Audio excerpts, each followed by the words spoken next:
इस कार्यक्रम के पुण्यार्जक हैं प्रेमी परिवार कटनी सतना, समाधिस्थ दशम प्रतिमाधारी स्वर्गीय श्री ज्ञानचंद जी जैन सतना, श्रीमती राजकुमारी जैन सतना, श्रीमती माया प्रेमचंद जैन प्रेमी कटनी, श्रीमती अल्पना मिनी इंजीनियर रमेश जैन सतना, श्रीमती संध्या दिनेश जैन बिलासपुर, श्रीमती दीप्ति महेंद्र जैन सतना, श्रीमती दीप्ति संजय जैन रायपुर, श्रीमती पायल अरिहंत जैन कटनी, अक्षय जैन, आशिता जैन, अर्चिता जैन, अक्षत जैन, अंशिका जैन, अरहन जैन, अनुज्ञा जैन।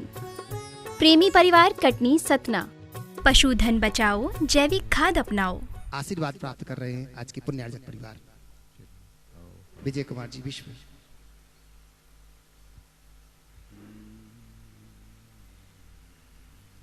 शीघ्रता से आ रहे हैं पूरे परिवार के साथ। नीचे सर, सामने से आ जाइए। चलिए शीघ्रता कीजिए, आजा सामने। पूरा परिवार, सब परिवार हमारे विजय कुमार जी विश्व जो यहाँ की पूजा भक्ति में अपना अग्रणी भूमिका निभाते हैं, स्वयं झूमते हैं, लोगों को भी झुमाते हैं और अपने ही द्रव्य से समौ शरण आदि जहाँ भी वास्तव में भारतवर्ष में अगर समौ शरण विधान में समौ शरण की रचना करने का जिन्होंने सबसे प्रथम सौभाग्य पाया था, यहाँ इस और में इस स्थान पर भव्य समौ शरण मंदिर बनाने का जो कि इन्होंने पुण्यार्जक बनने का सौभाग्य पाया है, इनकी ओर से, इस परिवार की ओर से भव्य समौ शरण जिनालय का निर्माण हो रहा है। इनके लिए बहुत बहुत धन्यवाद। ओम। चलिए हम सब पहले शांति मंत्र की जाप करेंगे। ओम ह्रीम जगत शांति कराय श्री शांतिनाथाय नमः। सर्वपद शांतिम कुरु कुरु स्वाहा। ओम ह्रीं जगत शांति कराय श्री शांतिनाथाय नमः। सर्वपद्र शांतिम कुरु कुरु स्वाहा। ओम ह्रीं जगत शांति कराय श्री शांतिनाथाय नमः। सर्वपद शांतिम कुरु कुरु स्वाहा। ओम ह्रीं जगत शांति कराय श्री शांतिनाथाय नमः। सर्वपद्र शांतिम कुरु कुरु स्वाहा। ओम ह्रीं जगत शांति कराय श्री शांतिनाथाय नमः। सर्वपद शांतिम कुरु कुरु स्वाहा। ओम ह्रीं जगत शांति कराय श्री शांतिनाथाय नमः। सर्वपद्र शांतिम कुरु कुरु स्वाहा। ओम ह्रीं जगत शांति कराय श्री शांतिनाथाय नमः। सर्वपद शांतिम कुरु कुरु स्वाहा। ओम ह्रीं जगत शांति कराय श्री शांतिनाथाय नमः। सर्वपद्र शांतिम कुरु कुरु स्वाहा। ओम ह्रीं जगत शांति कराय श्री शांतिनाथाय नमः। सर्वपद शांतिम कुरु कुरु स्वाहा। ओम ह्रीं जगत शांति कराय श्री शांतिनाथाय नमः। सर्वपद्र शांतिम कुरु कुरु स्वाहा। ओम ह्रीं जगत शांति कराय श्री शांतिनाथाय नमः। सर्वपद शांतिम कुरु कुरु स्वाहा। ओम ह्रीं जगत शांति कराय श्री शांतिनाथाय नमः। सर्वपद्र शांतिम कुरु कुरु स्वाहा। ओम ह्रीं जगत शांति कराय श्री शांतिनाथाय नमः। सर्वपद शांतिम कुरु कुरु स्वाहा। ओम ह्रीं जगत शांति कराय श्री शांतिनाथाय नमः। सर्वपद्र शांतिम कुरु कुरु स्वाहा। ओम ह्रीं जगत शांति कराय श्री शांतिनाथाय नमः। सर्वपद शांतिम कुरु कुरु स्वाहा। ओम ह्रीं जगत शांति कराय श्री शांतिनाथाय नमः। सर्वपद्र शांतिम कुरु कुरु स्वाहा। ओम ह्रीं जगत शांति कराय श्री शांतिनाथाय नमः। सर्वपद शांतिम कुरु कुरु स्वाहा। ओम ह्रीं जगशान्तिकराय श्री शांतिनाथाय नमः। सर्वोपद्रव शांतिं कुरु कुरु स्वाहा। जय बोलो देवादिदेव 1008 श्री शांतिनाथ भगवान की जय जय जय। देवादिदेव 1008 श्री भगवान महावीर स्वामी की जय जय जय जय। 10 लक्षण धर्म की जय। परम पूज आचार्य गुरुवर श्री विद्यासागर सागर जी महाराज की जय। बोलिए परम पूज्य 108 मुनिवर श्री प्रमाण सागर जी महाराज की। परम पूज्य 108 मुनिवर श्री अरहत सागर जी महाराज की। नमोस्तु गुरुदेव, नमोस्तु गुरुदेव। आज बात सत्य की है, उस सत्य की जिसके विषय में कुछ कहा नहीं जा सकता। सत्य को शब्दों से अभिव्यक्त नहीं किया जा सकता, केवल अनुभव किया जा सकता है। सत्य शाब्दिक अभिव्यक्ति का तत्व नहीं, अनुभूति की साधना है। और ये तभी हो सकता है जब हम सत्य को पहचानें। हम जो भी बात करते हैं वो सत्य की नहीं होती। हमारे द्वारा जो कुछ भी कहा जाता है वो सत्य नहीं होता। हम जो भी करते हैं वो सत्य नहीं होता। तो क्या होता है? हम जो भी कहते हैं वो सत्य नहीं, सत्यांश है। और सत्य के संदर्भ में जो कुछ भी हम करते हैं वो सत्य नहीं, सत्याचरण है। शब्द की अभिव्यक्ति में जो भी आएगा वो सत्यांश ही होगा, सत्य नहीं। सत्य अनुभूति में आ सकता है, आता है। और हमारे आचरण में जो भी होगा वो सत्य नहीं, सत्याचरण होगा। आवश्यकता है इसे ठीक तरीके से समझने की। मैं आपसे एक सवाल करता हूं, 2 और 2 कितना होता है? हाँ, 4। सही है? 2 और 2 4। ये पूर्ण सत्य नहीं है, ये सत्यांश है। 2 और 2 4 भी होता है, तो 2 और 2 22 भी होता है। और 2 में 2 घटा दे तो 0 भी होता है ना? तो ये 2 और 2 4 ही कैसे? माना 2 और 2 4 होता है, पर क्या ये सत्य है या सत्यांश? हम जिस सत्य की बात करते हैं वो अनेक सत्यांशों का मेल है। पर मनुष्य जब अपने द्वारा ग्रहण किए गए किसी एक सत्यांश को ही पूर्ण सत्य मानने का भ्रम पाल लेता है, तो वही वो है सत्य से परांग मुख हो जाता है। मैं पूछता हूं, बाप बड़ा कि बेटा? बोलो, कौन बेटा बड़ा है? बाप की बेटा? बोलो। हाँ हाँ, बेटा बड़ा है। बोलो, बाप बड़ा कि बेटा? बाप ने बेटे को जन्म दिया कि बेटे ने बाप को?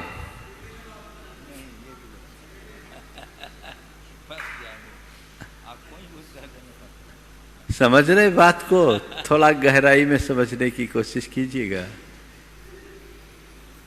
हकीकत यह है कि बाप ने बेटे को जन्म दिया और बेटे ने बाप को जन्म दिया। बाप और बेटे दोनों सह जन्मे हैं, ना बाप बड़ा ना बेटा। यही सत्य है।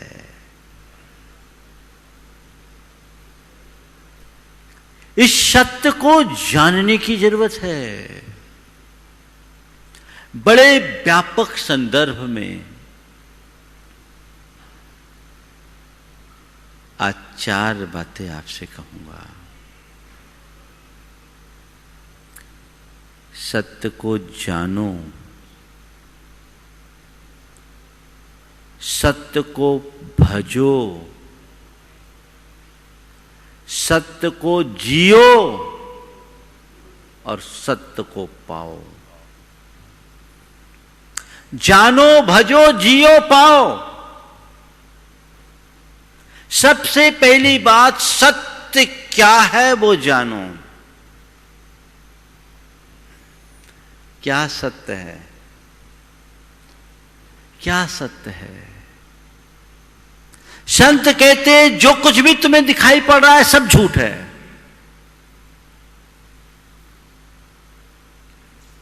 बोलो, सत्य है कि झूठ? सब झूठ है। सत्य वही है जो शाश्वत है। तुम्हारी दृष्टि पथ में क्या ऐसा है जो शाश्वत दिखाई पड़ता है? सब भंगुर, सब नाशवान, सब क्षणचयी, सब यहीं तक सिमट कर रह जाने वाला। तो सत्य क्या है? ये शरीर सत्य है, तुम्हारा इनाम सत्य है, तुम्हारा रूप सत्य है। महाराज, ये तो एक दिन छूट जाने वाला है, खाक में मिल जाने वाला है। इसकी अंतिम परिणति तो चिता की राख में होनी है। ये फिर सत्य कहां? सत्य वही है जो शाश्वत है। तुम्हारी संपत्ति सत्य है, कहां सत्य है? ये भी एक दिन छूट जाने वाली है, यहीं रह जाने वाली है, किसी के साथ नहीं रही। तो फिर उस संपत्ति को मैं सत्य कैसे मानूं? तुम्हारी ये सत्ता और तुम्हारा ये साम्राज्य सत्य है, जिसे तुमने अपने जीवन की सारी सांसें खो करके बनाया है। कहते वो भी यहीं छूट जाने वाला है, वो भी टिकाऊ नहीं, वो भी सत्य कहां? तुम्हारी ये संबंधी सत्य है, तो ये भी शमशान तक जाने वाले, ये कहां सत्य है? ये सब सत्य नहीं, सपना है।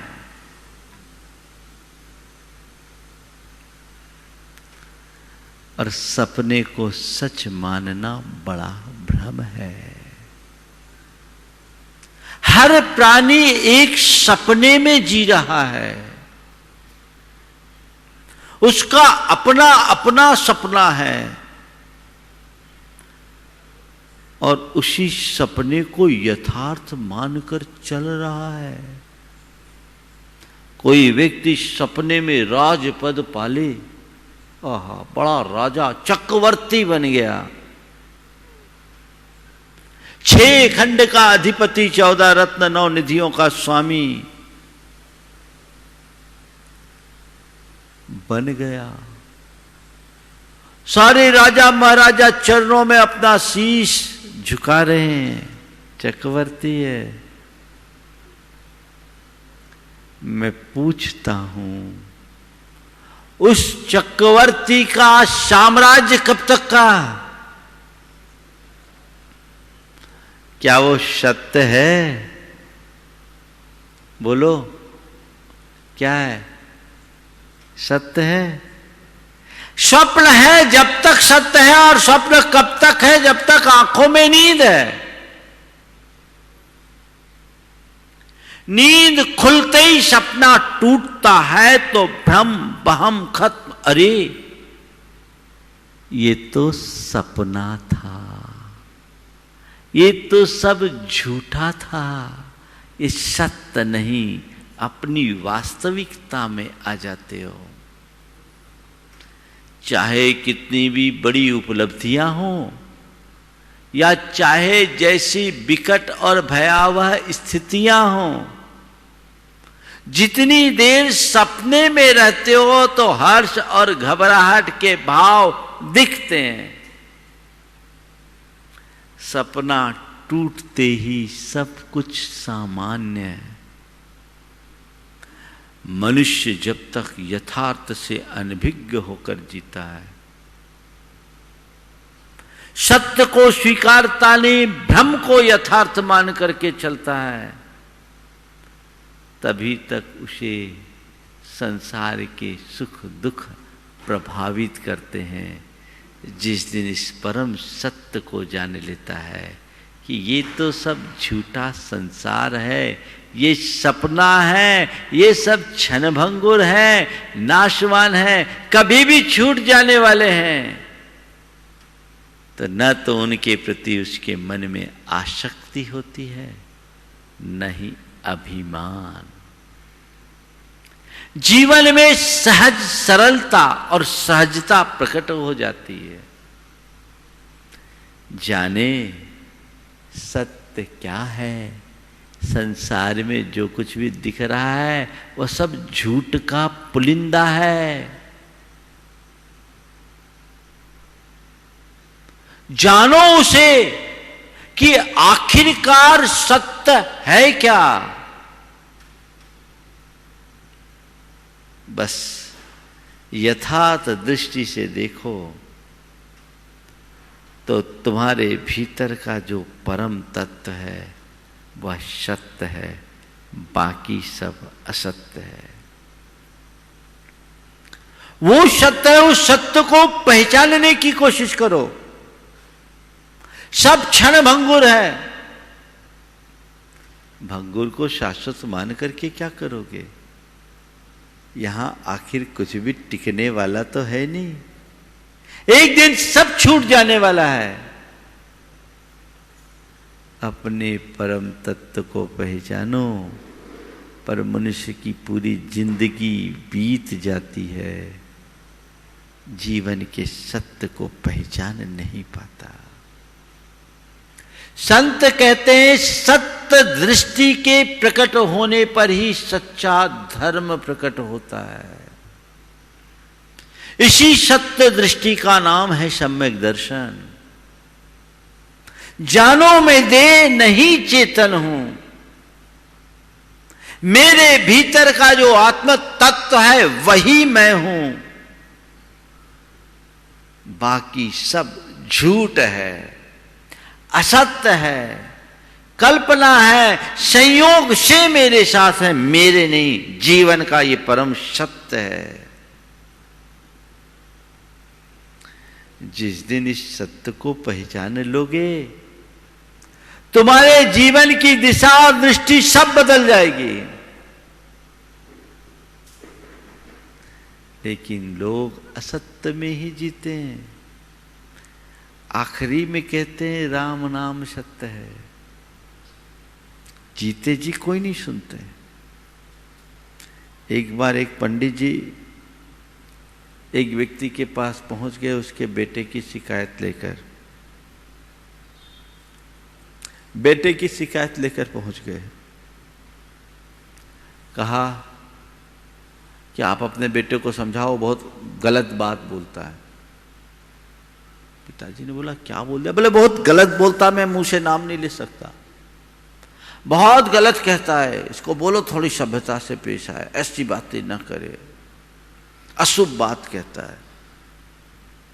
पिता ने बेटे को बुलाया, क्यों तू पंडित जी से गलत बात क्यों करता है। बेटे ने कहा मैंने क्या गलत बात की, पंडित जी से पूछ लो कि क्या करता है, मैंने क्या गलत बोला, इन्हीं से पूछ लो। नहीं नहीं नहीं, मैं अपनी जबान से नहीं बोलता। तो मैं बोल के बताऊं क्या मैंने आपको क्या। नहीं नहीं नहीं, नहीं तू मत बोल, तू मत बोल, नाम मत ले। अब पिताजी ने बोला पंडित जी आखिर आप परेशान, बस इसको बोलो ये गलत बात नहीं बोलेगा। पिता ने पंडित जी को समझाया, ठीक है मैं अपने बेटे को समझाऊंगा। पंडित जी चले गए। उसके बाद पिता ने पूछा क्या बात है, तो पंडित जी को क्या परेशान करता है, क्यों परेशान करता है, क्या बोल दिया? बोले कुछ नहीं, मैंने बोला राम नाम सत्य है। तो जैसे में राम नाम सत्य है तो बोलते हैं तो मुर्दों को बोला जाता है, जिंदों को नहीं बोला जाता। आप बताओ। पिताजी मैंने क्या बोला, जीवन का ये तो परम सत्य है ना, मुर्दों को राम नाम सत्य है सुनाने से क्या फायदा? मजा तो तब है जब जीते जी लोग राम नाम सत्य को समझ सके। काश में सबके हृदय में ये दृष्टि प्रकट हो। जीवन की परम सच्चाई है स्वरूप का बोध। स्वरूप बोध के अभाव में हम जीवन का रस नहीं ले सकते। सत्य को जानो, भ्रम तोड़ो। अभी तुम भ्रम में जी रहे हो, वाम में जी रहे हो, उन्हें अपने लिए उपादेय मान रहे हो जो क्षणभंगुर है। उन पर भरोसा कर रहे हो जिनका कोई ठिकाना नहीं। उन पे विश्वास कर रहे हो जो विश्वास करने के लायक नहीं। सत्य को जानो। और कभी कभी तो भ्रम में जीने वालों की दशा कैसी होती।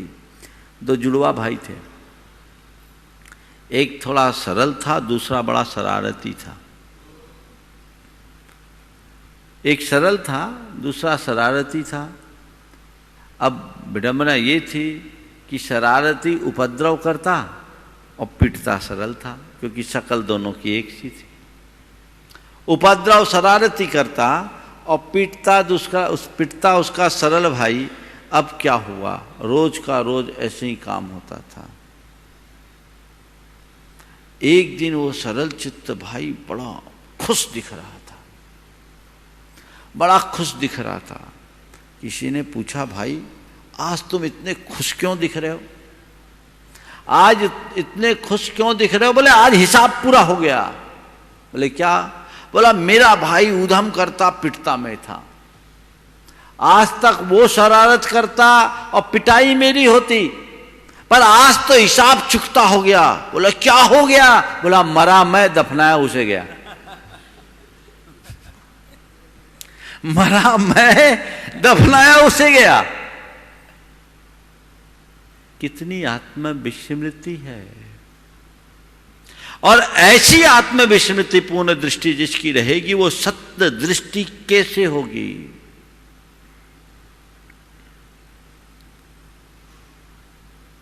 सत्य को जानो। जिसने सत्य को जान लिया उसने अपने जीवन के सार को पा लिया। फिर तुम्हारा सारा व्यामोह छूट जाएगा। तुम्हें फिर ज्यादा उपदेश देने की जरूरत नहीं पड़ेगी। अंतर की आत्मा को पहचानो। आत्मज्ञान के बिना जीवन का कल्याण कतई नहीं है। हमारे मन की जितनी भी दुर्बलताएं, विकार और बुराइयां हैं, वे सब अज्ञान से प्रकट है। जिन्हें आत्मज्ञान होता है वही इन बुराइयों का शमन कर पाता है। तो सत्य को जानो। पहली बात क्या है सत्य? बस मेरे भीतर का जो परम तत्व है वह सत्य है। मेरी आत्मा ही सत्य है, बाकी सब असत्य है। ध्रुव शाश्वत स्वरूप को पहचानो। आत्मा सत्य, बाकी सब असत्य। उधर मुझे दृष्टि ही नहीं देनी है। लेकिन अपने मन से पूछो, तुम इस बात को हकीकत में जानते हो कि मेरी एक आत्मा सत्य है, बाकी सब असत्य है? जानते हो? महाराज आप लोगों से सुन के जान लिए पर मानते नहीं हो। कहते हो पर सत्य तुम्हें वही प्रतिभाषित होता है क्योंकि असत्य में जीने के संस्कार इतने प्रबल हो गए।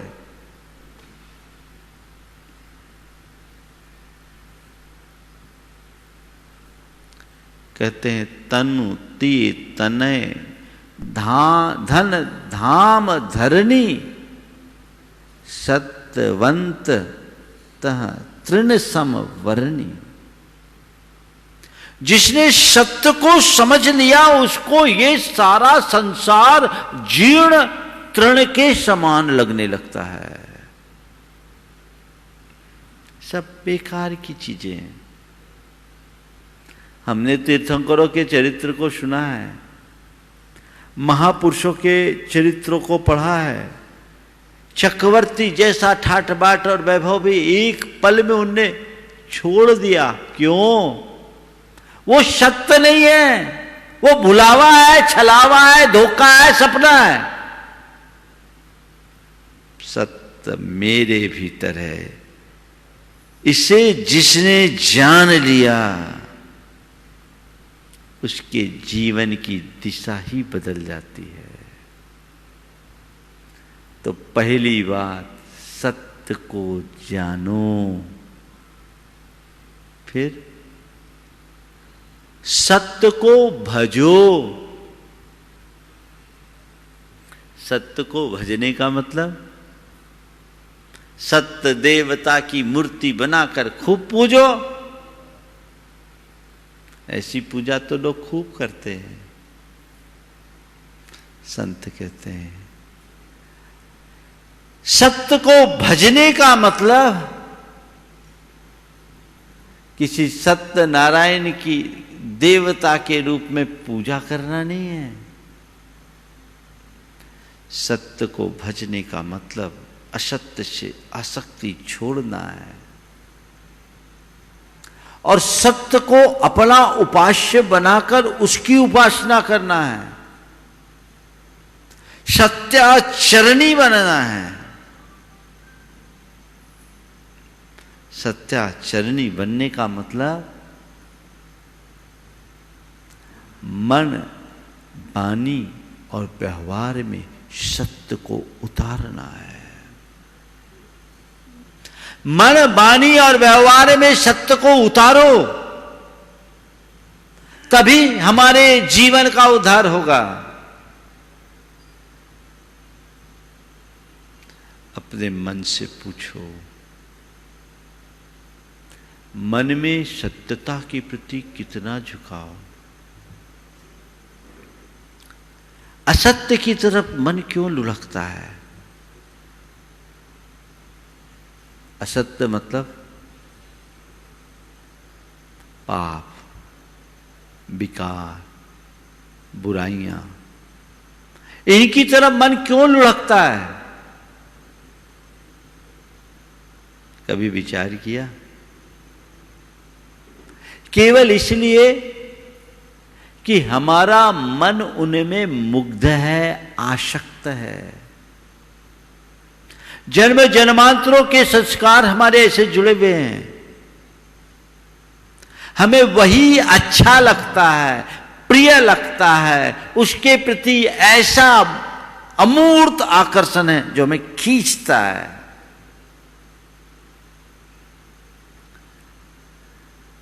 लेकिन जिसे ये पता लगता है कि ये छल है, ये धोखा है, उसकी तरफ कभी आकर्षित होगा? किसी जलाशय में पड़े चांद के प्रतिबिंब को देखकर बच्चा उस चांद को पकड़ने के लिए मचलता है और कहता है, देखो मेरी ताकत, मैंने चांद को अपने आंगन में उतार लिया। होता है?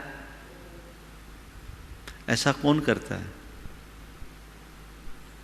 बच्चा ही करता है ना। जैसे हकीकत का बोध नहीं है, वास्तविकता का ज्ञान नहीं है, वो प्रतिबिंब कोई सत्य मान रहा है,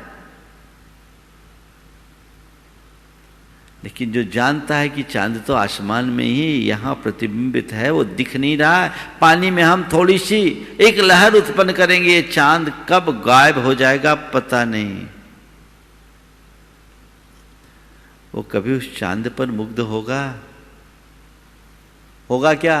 कतई नहीं होगा, क्योंकि उसे मालूम है ये चांद दिख रहा है, चांद है कहां।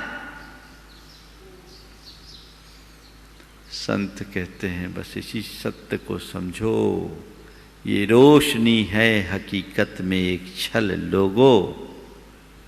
दुष्यंत कुमार की पंक्तियां, ये रोशनी है हकीकत में एक छल लोगो, कि जैसे जल में झलकता हुआ महल लोगो। पानी में महल झलक रहा है, महल है कहां? चीजें दिख रही है, पर यथार्थ में वो है कहां? जिस पल तुम्हारे मन में ये सत्य बैठ जाएगा, तुम उसकी तरफ कभी झांकोगे भी नहीं। आज बात सत्य को भजने की है, पर दुनिया असत्य के पीछे पागल है, उसी में रमी हुई है, उसकी दृष्टि वैसी बनी हुई है। वो आकर्षण जब तक तुम्हारे भीतर बना रहेगा, तुम कभी भी अपने जीवन का वास्तविक लाभ नहीं ले पाओगे। सत्य को भजो, पहचानो, उसे ही अपना उपास्य मानो, उसकी तरफ अपनी दृष्टि रखो। उधर बिल्कुल मत देखो जो तुम्हारा नहीं है। आत्मदृष्टि संपन्न साधक के लिए एक आत्मा ही सब कुछ होती है। एक सदा शाश्वती को ममात्मा, एकमात्र मेरी शाश्वत आत्मा ही मेरे लिए है, और कोई नहीं। बहिर्भवा संत परे समस्ता न शाश्वता कर्म भवा स्वकीया।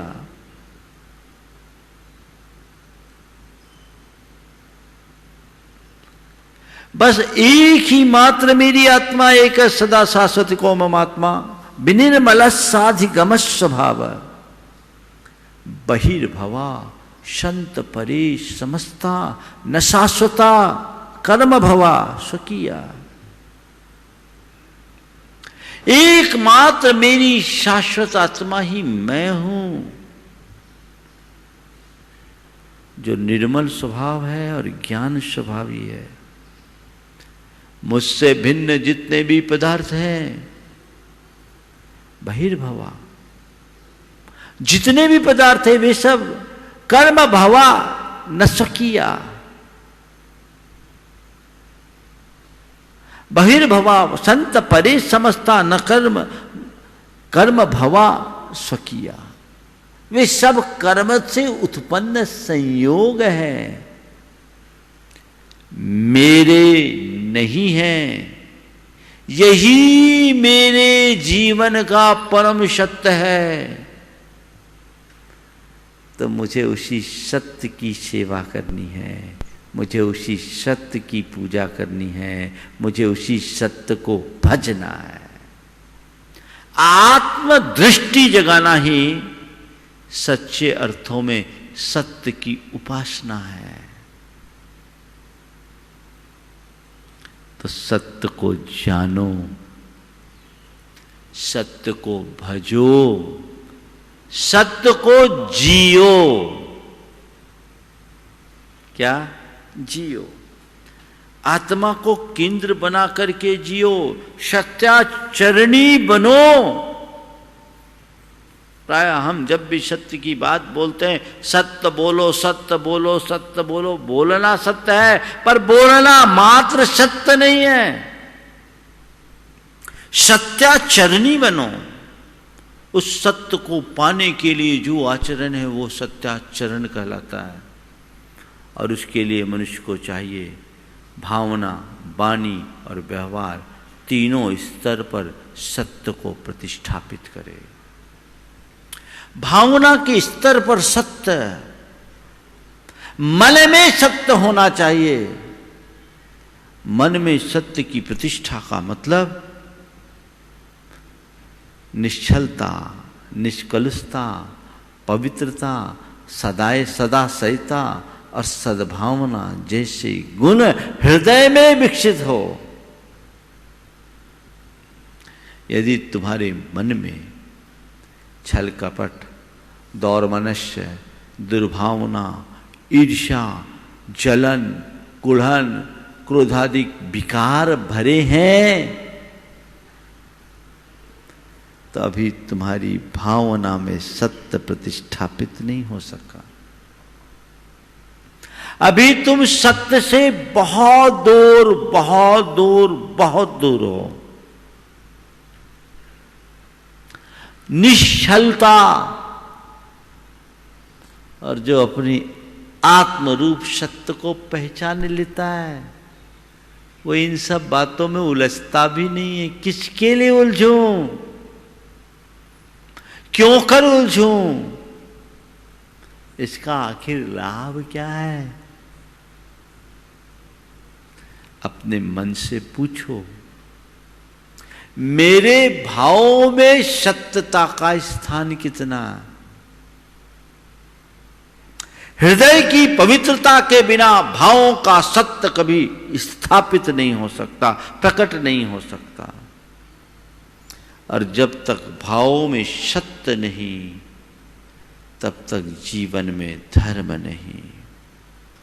भगवान महावीर कहते हैं, धम्मो शुद्धस्य चिट्ठई, धर्म का वास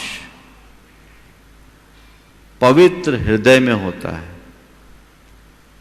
ओम, धर्म का वास पवित्र हृदय में होता है। हमें हमेशा हृदय की पवित्रता का ध्यान रख करके चलना चाहिए। मन में मलिनता है तो धर्म पल नहीं सकता। मन की मलिनता धर्म की तेजस्विता को नष्ट कर देती है। सारे करे कराए पर पानी फिर जाता है। भाव शुद्धि के अभाव में हम अपने जीवन में कुछ भी घटित नहीं कर सकते। तो वो भाव शुद्धि हमारी बढ़े, मन में निश्चलता आए। भावों का सत्य कैसा होना चाहिए? महाभारत का युद्ध छिड़े 17 दिन बीत गए थे, 18वां दिन था। 17वें दिन दुर्योधन श्री कृष्ण के पास पहुंचे और उनसे कहा कि इस 17 दिन में, इस महासमर में अनेकों अनेक बड़े बड़े योद्धा काल कवलित हो गए, युद्ध में मारे गए, खूब रक्तपात हुआ। आखिर इस युद्ध का परिणाम क्या होगा? श्री कृष्ण ने कहा, कुछ नहीं, कल युद्ध का अंत होगा और तुम मारे जाओगे। इससे बचने का कोई उपाय? श्री कृष्ण ने कहा, उपाय है और तुम्हारे घर में ही है। बोले, क्या है? महाभारत पर आधारित एक घटना है। क्या है? बोले, तुम्हारी मां गांधारी एक शीलवती नारी है। उसने अपनी आंखों से आज तक किसी को देखा नहीं। उसने आज तक अपनी आंखों से देखा नहीं। दुर्योधन ने यह सवाल युधिष्ठिर से पूछा कि क्या होगा? बोले, कल तुम मारे जाओगे। तो पूछा, इससे बचने का उपाय? बोले, एक ही उपाय है। क्या उपाय है? तुम्हारी माता गांधारी ने आज तक किसी पुरुष को, किसी व्यक्ति को अपनी आंखों से नहीं देखा। यदि तुम अपनी मां के पास निर्वस्त्र होकर जाओ और मां से निवेदन करो कि एक बार अपनी पट्टी उतार कर मुझे निहार लो, एक बार अपनी पट्टी उतार कर मुझे निहार लो, तो तुम्हारा पूरा शरीर वज्रमय हो जाएगा और तुम फिर अजेय बन जाओगे।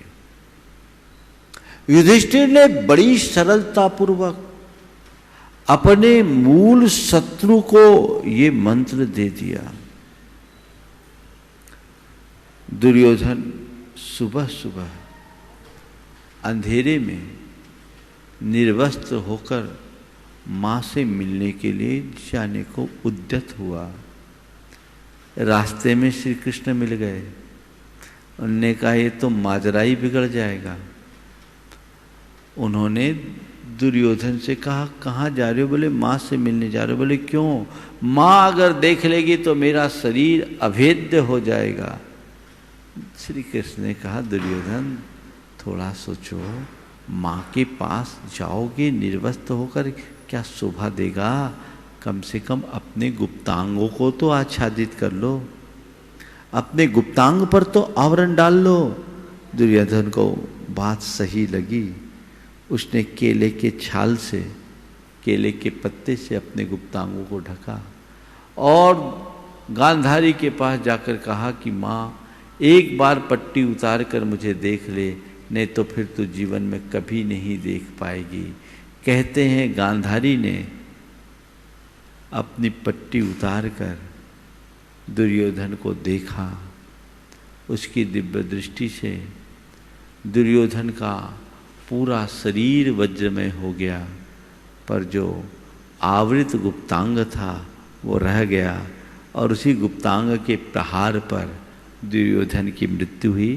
ये महाभारत का प्रसंग है, कथा का अपना विस्तार है। मैं उस संदर्भ में नहीं जाना चाहता, पर मैं केवल इतना कहता हूँ कि सरलता और सत्यता युधिष्ठिर जैसी होनी चाहिए, जो अपने शत्रु को भी भेद देने में संकोच न करे। ये भावों और विचारों का सत्य है। अपने मन से पूछो तुम्हारे भावों और विचारों की दशा क्या है, अंदर कितना पलता है, क्या पलता है पता है, तुम्हें ज्यादा अच्छे से पता है। उसे सुधारने की जरूरत है। तो पहली बात, सत्य को जीना है तो विचारों में सत्य को प्रतिष्ठापित करो, कलुषता मन में मत आने दो। दुर्भावों को हृदय में न पनपने दो, मन को निश्चल और सरल बनाने का प्रयास करो। दूसरी बात, वाणी में सत्य है।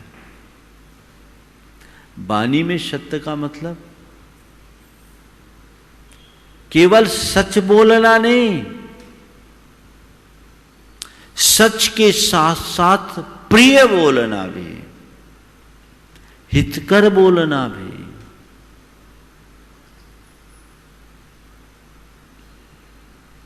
सत्यम प्रियम च हितम प्राहु सुनितम सुनितव्रता तत्सत्यम सत्यमपि नो सत्यम अप्रियम अहितम च यत्।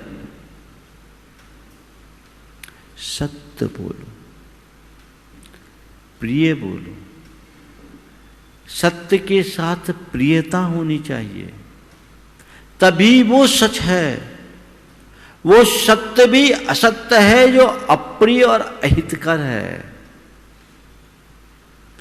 कई बार लोग कहते मैं तो कड़वा सच बोलता हूं। जहां कड़वाहट है वहां सच नहीं।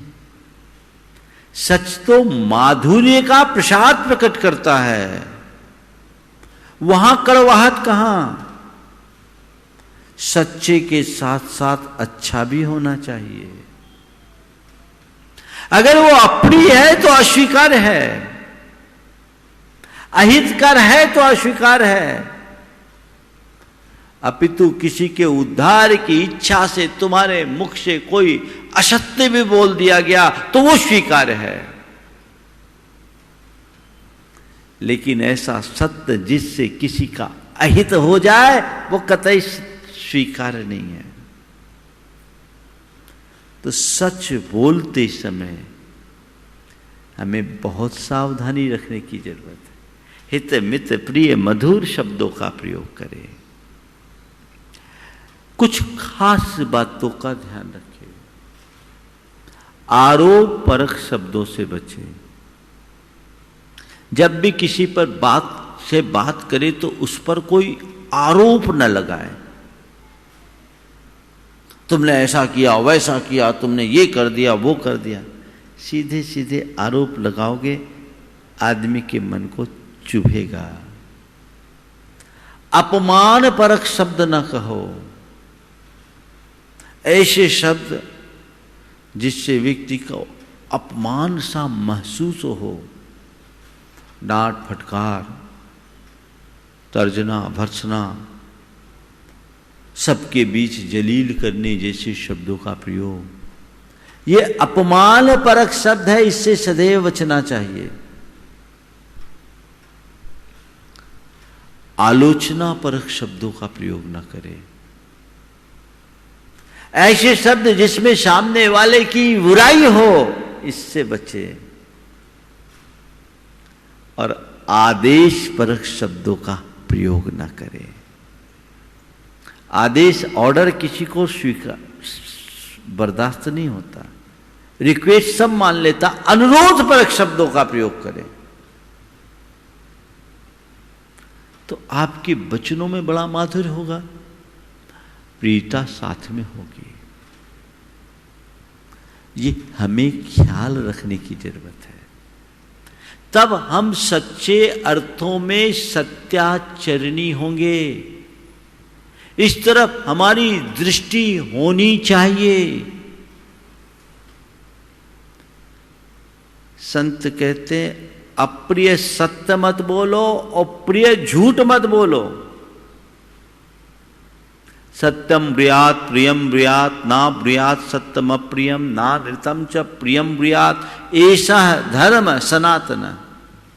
सच बोलो, प्रिय बोलो, अप्रिय सत्य मत बोलो और प्रिय असत्य मत बोलो। यही सत्य का सार है।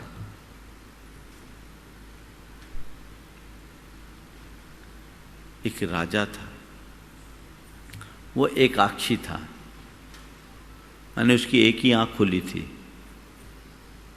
उसे अपनी चित्र बनवाने की सनक सूझी।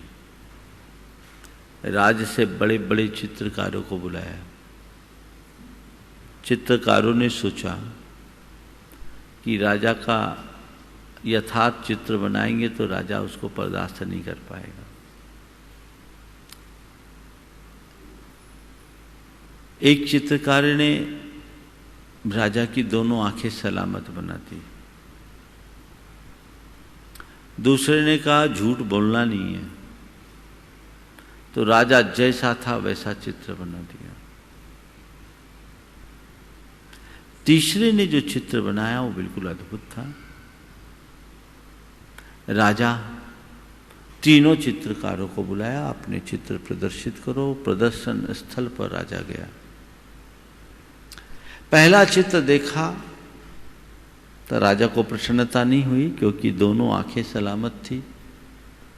प्रिय तो था पर सत्य नहीं था।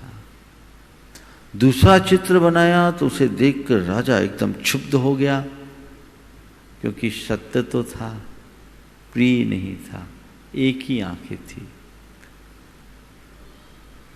लेकिन तीसरे चित्र के सामने देखकर राजा तीसरे चित्र को देखते ही राजा खुशी से उछल पड़ा और अपने गले का हार उस चित्रकार को दे दिया।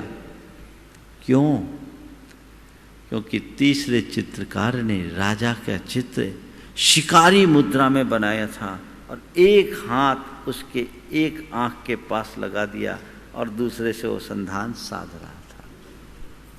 राजा आनंदित हो गया। क्यों? ये चित्र सत्य भी था और प्रिय भी था। बस जीवन में ये बात आनी चाहिए, तब हम सच्चे अर्थों में जीवन में कोई सार्थक उपलब्धि घटित कर पाएंगे। तो बोलते समय पहले तौल लो, सच बोलो, पर प्रियता के पुट में। अप्रिय मत बोलो, हमने तो खरी खरी सुना दी। ऐसी खरी बातें मत कहो जो अखर जाए। समझ गए? ऐसी खरी खरी मत कहो जो अखर जाए। ऐसी बात करो जो उसके अंतस में उतर जाए। ये माधुर्य वचनों में होना चाहिए और उसके साथ हमारे आशय में भी मधुरता होनी चाहिए। तो ये वचनों का सत्य है। कमिटमेंट के धनी बनिए। आजकल लोगों के जबान की कोई कीमत नहीं दिखती, कब पलट जाए। सब दो जीव वाले, मामला गड़बड़ हो जाता है। सत्यता को पहचाने, कमिटमेंट के धनी बने, जल्दी से किसी को कोई वचन न दे, और वचन दे तो प्राणपण से उसका निर्वहन करे। ये भी वाणी का सत्य है। अनेक ऐसे प्रसंग मेरे मानस में उभर रहे, पर घड़ी मेरे सामने,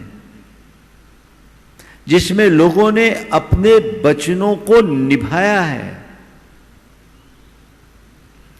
बहुत अच्छे से निभाया। मेरे संपर्क में एक सज्जन, उनकी एक प्रॉपर्टी थी, बेटा उसका सौदा करने के लिए गया, पिताजी भी किसी और से बात कर रहे थे। बेटे को दलाल ने अपने तरीके से समझा दिया। संपत्ति थोड़ी कीमती थी, लेकिन बेटे को दलाल ने जिस तरीके से समझाया, बेटा उसकी बातों में आ गया और वो एक बड़ी संपत्ति थी जिसे बेटे ने 1,60,00,000 में डील कर लिया। आकर के पिताजी को बताया कि पिताजी, मैंने ये सौदा 1,60,00,000 में तय कर लिया है, अपनी ज़बान दे दी। पिता ने कहा, बेटा वो सौदा तो 2 करोड़ से ऊपर का था, लेकिन कोई बात नहीं, तूने ज़बान दे दी तो हमारे लिए 40 लाख से ऊपर तेरे ज़बान की कीमत है। जो तू बोल दिया वही हमें करना है। आजकल ऐसे लोगों को बेवकूफ माना जाता है, लेकिन यथार्थ में यही लोग सही हैं, क्योंकि गलत तरीके से चाहे जो उपलब्धियां अर्जित भले कर ली जाए, लेकिन उसमें स्थायित्व नहीं होता। जो व्यक्ति कमिटमेंट के धनी होते हैं, उनकी एक अलग छवि होती है, और जिनका कोई भरोसा नहीं होता, उन पर कोई विश्वास भी नहीं करता।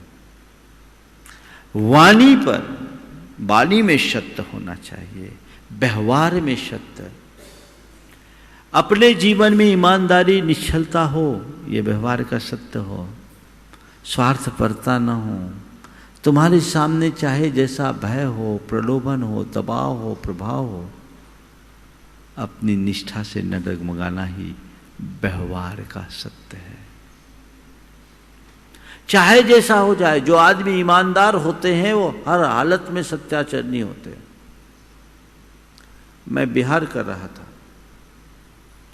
कई बार लोग छोटे व्यक्तियों पर बड़ा शक करते हैं, लेकिन मेरा अनुभव बताता है कि जितने तथाकथित बड़े आदमी बेईमान होते हैं ना, छोटे आदमी उतने बेईमान नहीं होते। हमारा बिहार चल रहा था, आहार देने के लिए बहुत लोग आए, आहार वगैरह सब हो गया। उसके 2 घंटे बाद, गर्मी का समय था, दोपहर में 3 साढ़े 3 बजे बिहार होता था। 2 घंटे बाद किसी महिला का फोन हमारे पास, एक सेवक था उसके पास आया और कहा, भैया मैं ऊपर छत पर कपड़ा चेंज कर रही थी, वहाँ चेंज करते समय मैं 2 हीरे की चूड़ियाँ भूल आई, आप जाकर देखो ना, अगर मिल जाए तो सुरक्षित रख लेना और हमारे श्रीमान को मत बताना, नहीं तो वो नाराज होंगे। वो सेवक गया, ऊपर गया, उसे चूड़ियाँ दिखी, वो चूड़ी उठाया, संभाल कर रख लिया, उन्हें फ़ोन कर दिया कि आपकी चूड़ी सलामत है, आप जब आओ तो ले जाना या बताओ मुझे कैसे भेजना है। उन्होंने कहा बस मैं 2-3 दिन में आने वाली हूँ, मैं ले लूँगी। 3 दिन बाद वो महिला आई, अभी मुझे कुछ पता नहीं था, उसने उसे चूड़ी दी। चूड़ी लेने के बाद, बहुत महंगी चूड़ी थी, माने बड़े नग वाली चूड़ी थी, हीरे की चूड़ी तो ऐसे ही कीमती है पर नग भी बड़े थे।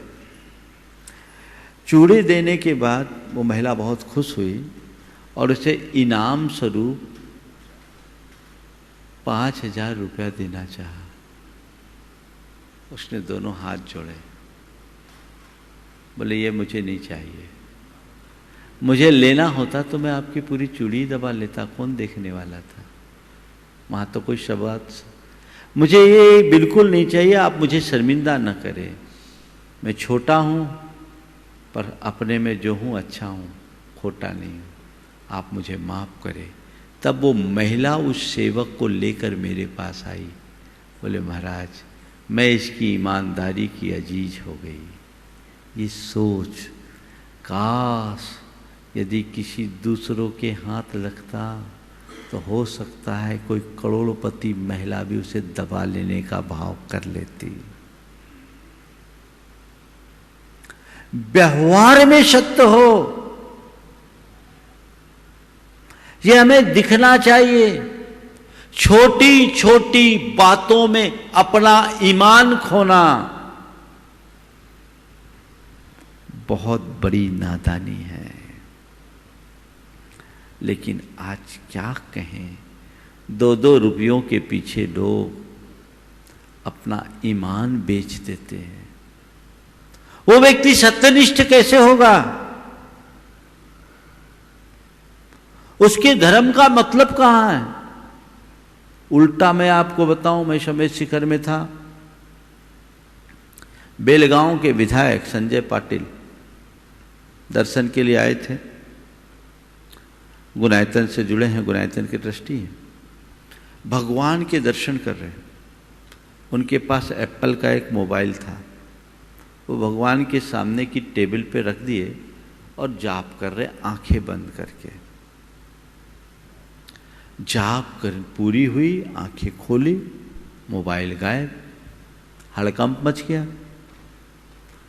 सारे स्टाफ में भी बड़ी उथल पुथल हो गई कि ये तो संस्था की बदनामी, स्टाफ को अगर बेईमान की दृष्टि से देखा जाएगा।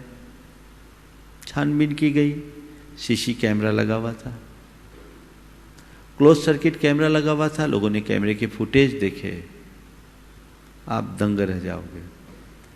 एक परिवार 3 लड़कियों के साथ भगवान के दर्शन के लिए आया और उसी में से एक लड़की की नज़र पड़ी मोबाइल पर और परिवार संभ्रांत सा दिख रहा था।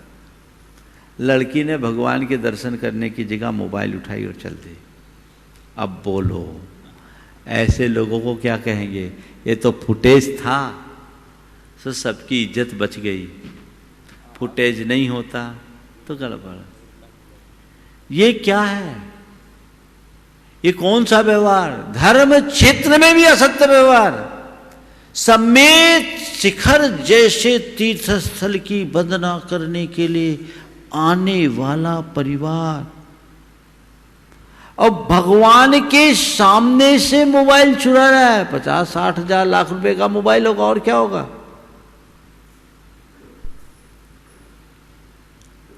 उसके लिए वो चुरा रहा है। अब बताओ, जो व्यक्ति छोटी छोटी बातों में अपना ईमान बेच दे,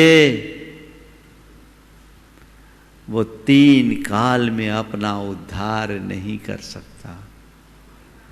इसलिए अपना उद्धार करना चाहते हो तो व्यवहार में सत्य को प्रतिष्ठापित करो, ईमानदारी से जीने का अभ्यास करो। तो सत्य को जानो, सत्य को भजो, सत्य को जियो, तभी सत्य को पा सकोगे। इतना सरल नहीं है मुक्ति। मुक्ति पाने के लिए तुम्हें इन 3 चरणों को पार करना पड़ेगा, तभी जीवन का उद्धार होगा। आजकल लोग कहते सब चलता है, ऐसा कहने वाला ही चलता पुर्जा है। चलता है कहने से काम नहीं होगा, हमें चलना है, सही मार्ग पर चलना है, सत्य के मार्ग पर चलना है, उसी पर डटना, उसी में दृढ़ रहना, ये श्रद्धान होना चाहिए। तब कहीं जाकर हम अपने जीवन का वास्तविक उद्धार कर सकेंगे, जीवन का कल्याण कर सकेंगे। तो सभी जीवन के परम सत्य को जानकर उसका साक्षात्कार कर सके, इस भावना के साथ पार्श्वनाथ भगवान के जाप पूर्वक मैं विराम लूंगा, क्योंकि अभी विधान भी शेष है। ओम ह्रीम अर्हंसि पार्श्वनाथ जिनेन्द्राय नमो नमः। ओम ह्रीम अर्हंसि पार्श्वनाथ जिनेन्द्राय नमो नमः। ओम ह्रीम अर्हंसि पार्श्वनाथ जिनेन्द्राय नमो नमः। ओम ह्रीम अर्हंसि पार्श्वनाथ जिनेन्द्राय नमो नमः। ओम ह्रीम अर्हंसि पार्श्वनाथ जिनेन्द्राय नमो नमः। ओम ह्रीम अर्हंसि पार्श्वनाथ जिनेन्द्राय नमो नमः। ओम ह्रीम अर्हंसि पार्श्वनाथ जिनेन्द्राय नमो नमः।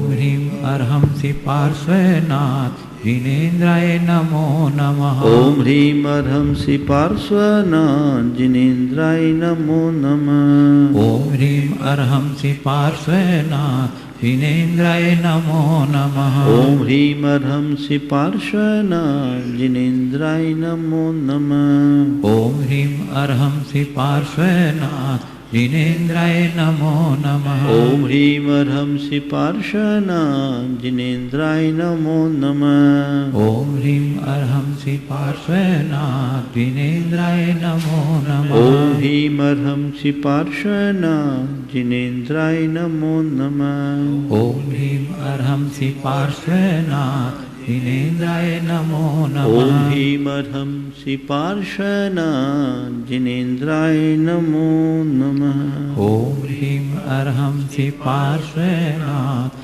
जिनेन्द्राय नमो नमः। जय बोलो चिंतामणि श्री पार्श्वनाथ भगवान की जय। परम पूज्य आचार्य गुरुवर श्री विद्यासागर जी महाराज की जय। परम पूज्य 108 मुनिवर श्री प्रमाण सागर जी महाराज की जय।